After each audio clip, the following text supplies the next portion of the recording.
توجه، این ویدیو یک گزارش شبیه سازی شده و به صورت یک فرضیه از یک پروژه محرمانه در ایران هستش. تا به امروز هیچ فیلم یا اطلاعات رسمی از این پروژه منتشر نشده و جزئیات اون کاملا محرمانه باقی مونده.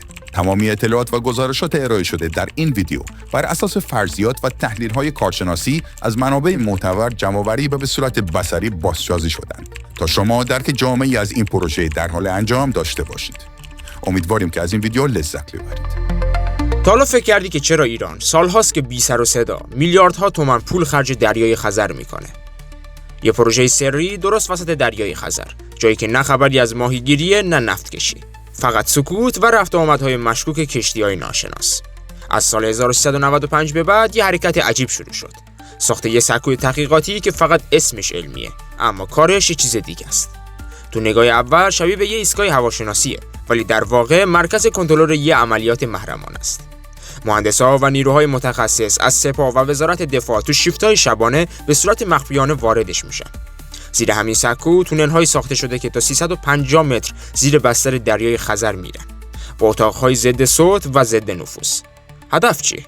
ساخت پایگاه دریایی هوشمند برای نظارت 24 ساعته روی تردیدهای منطقه‌ای و حتی شنود مخابراتی کشورهای همسایه. این هدفشونه. طبق گزارش‌های غیر رسمی فقط یکی از تجهیزات شنود این پروژه حدود 85 میلیارد تومان هزینه داشته. دریای خزر الان نه فقط یه منبع نفت و گازه، بلکه میدون رقابت امنیتی و اطلاعاتیه. روسیه، آذربایجان و ترکمنستان بارها به طور غیر رسمی از این فعالیت‌ها ابراز نگرانی کردند. اما ایران میدونه که بدون حضور قوی توی این دریا، آینده انرژی و امنیتش به خطر میفته. این مأموریت مخفی فقط یه پروژه نیست، یه بازی قدرت تو دل آرام‌ترین دریاست و فقط بخش کوچیکی از اون لو رفته، ولی بقیه‌اش هنوز محرمانه است. ولی نگران نباشید، ما اینجاییم که از طریق دقیق‌ترین و معتبرترین منابع علمی براتون این گزارشات رو بازگو کنیم.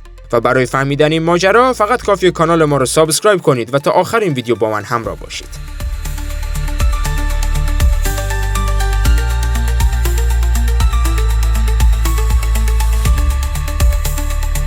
تو سال 1402 یک کشتی تحقیقاتی ایرانی به اسم کاوشگر خزر 3 رفت وسط دریای خزر تا تحقیق کنه درباره کف دریا.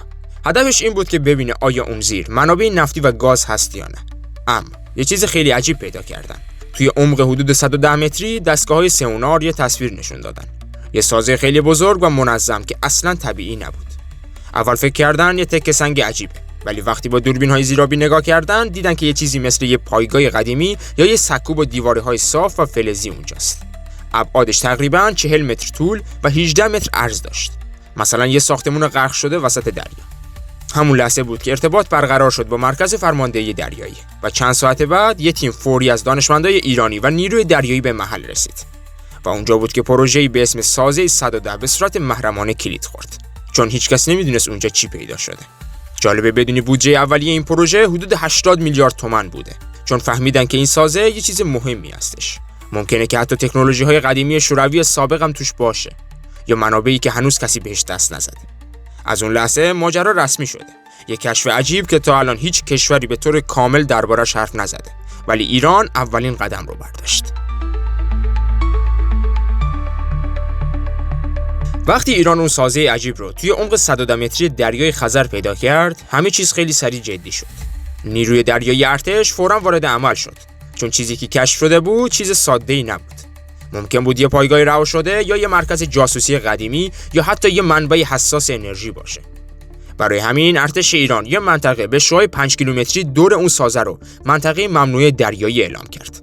یعنی هیچ کشتی، قایق یا زیردریایی هیچ اجازه‌ای برای ورود به اون قسمت نداشت. اون منطقه محدود شده بود.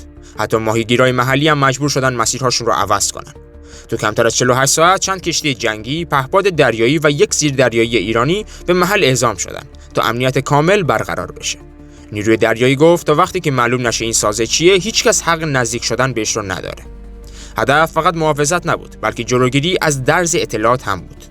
چون اگه این سازه مربوط به شوروی سابق بوده باشه، ممکن بود شامل اسناد، ابزار یا فناوری‌های باشه که از نظر امنیتی خیلی مهمن.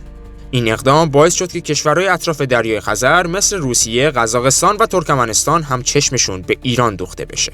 چون ایران اولین کشوری بود که همچین چیزی رو توی بستر خزر کشف و حفاظت کرد. بعد از اینکه ایران اون سازه عجیب رو کف دریای خزر پیدا کرد، مهندسا شروع کردن به بررسی قطعه‌اش. بعضی از تیکه‌هایی که از سازه جدا شده بودن چیزای عجیبی داشتن. مثلا یه سری لوله و صفحات فلزی پیدا شد که روشون نوشته‌هایی به زبان روسی قدیمی حک شده بود.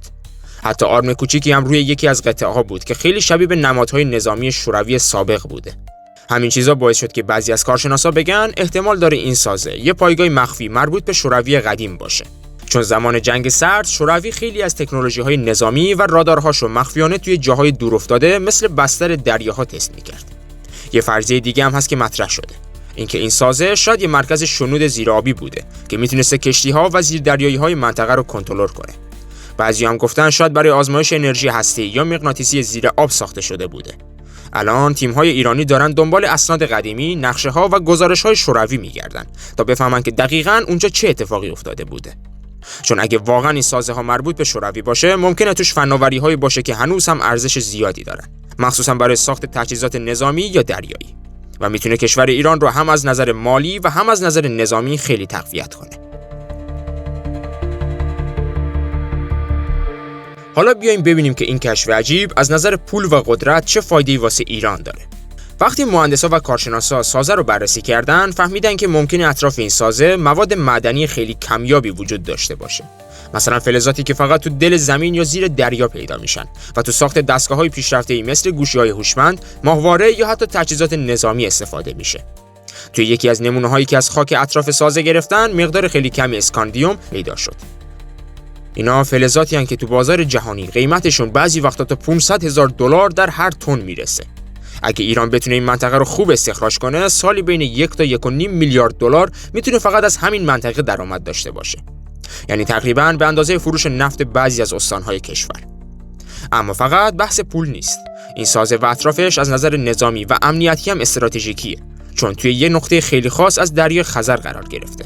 جایی که مسیر رفت و آمد کشتی‌ها و انتقال انرژی از روسیه، ترکمنستان و قزاقستان رد میشه. حالا ایران میتونه توی این منطقه یه ایستگاه دائمی زیرآبی داشته باشه.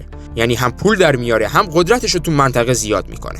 و این یعنی یه قدم بزرگ به سمت این که ایران بتونه تبدیل بشه به یه قدرت دریایی واقعی تو دریای خزر.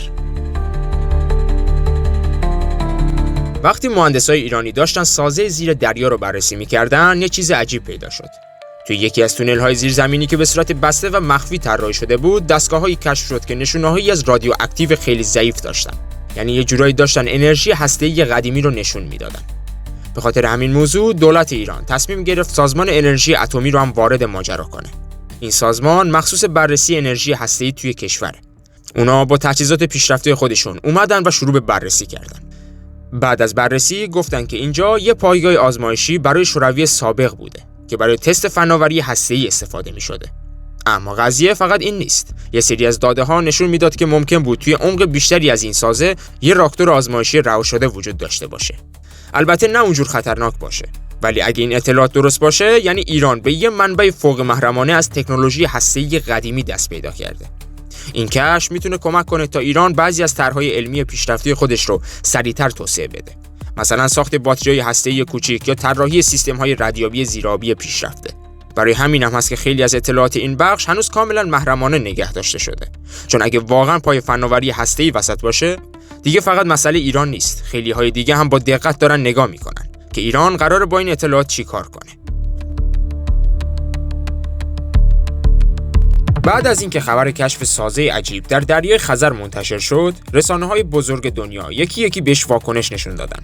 شبکه‌هایی مثل BBC و CNN روسیه و حتی چند تا رسانه ژاپنی و ترکیه‌ای خیلی سریع دربارش گزارش دادن. اونا گفتن ایران بدون کمک خارجی یکی از عجیب‌ترین سازه‌های زیرآبی رو کشف کرده. برخی‌ها باور نمی‌کردن که این پروژه کاملاً توسط تیم‌های داخلی ایران انجام شده باشه. مخصوصا وقتی فهمیدن که ربات‌های زیرآبی، تجهیزات اسکن و تیم فنی همه ایرانی بودن. خیلی‌ها گفتن ایران تونسته یه کاری بکنه که معمولاً فقط کشورهای مثل آمریکا یا حتی روسیه میتونن انجامش بدن.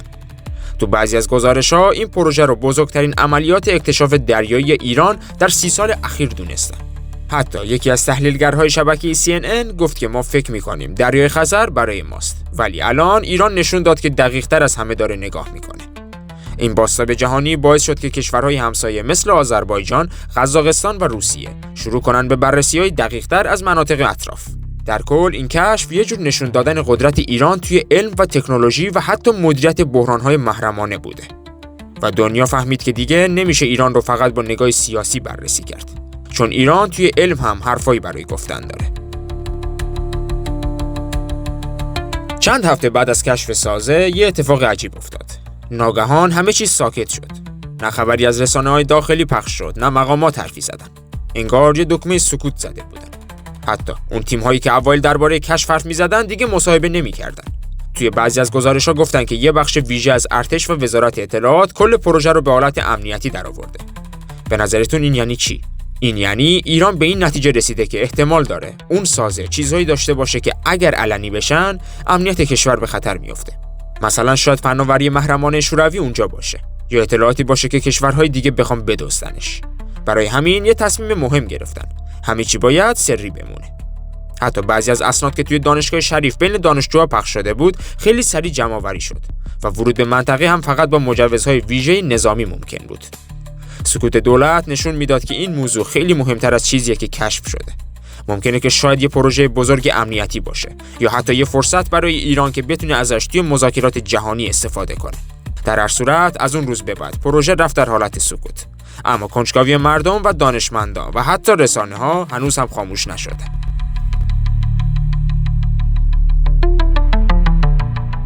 بعد از اون کشف عجیب توی عمق دریای خزر، ایران فقط نایستاد که نگاه کنه.